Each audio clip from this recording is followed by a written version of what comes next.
Le centre-ville devient moins vivable. On a aussi beaucoup de délinquance dans notre centre-ville, hein, on le voit.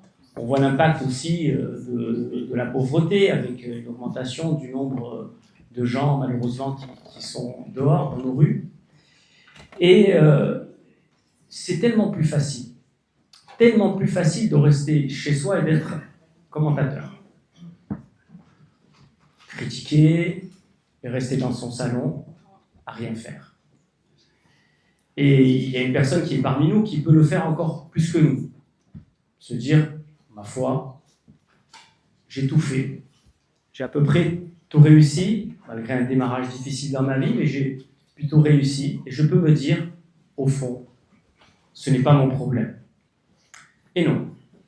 Il a décidé d'aller sur le terrain, d'aller dans l'action, d'essayer de changer les choses. Pas pour lui.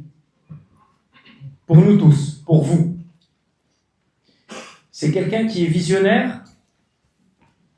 On l'a vu dans tout ce qu'il a fait, dans le monde économique, dans le monde sportif, mais aussi, alors il en parle moins, mais c'est un grand romancier. Et il a envie aujourd'hui, en rentrant dans l'arène, de changer les choses. Parce que vous êtes dans l'attente, parce que c'est une ville qui lui a tout donné. C'est une ville qui a vu naître tous ces grands projets. Et il a mal. Il a mal comme on a tous mal de voir notre ville dans cet état. Une ville qu'on dit peut-être instagrammable, mais vous et nous, on sait que ça c'est l'arbre qui cache la forêt.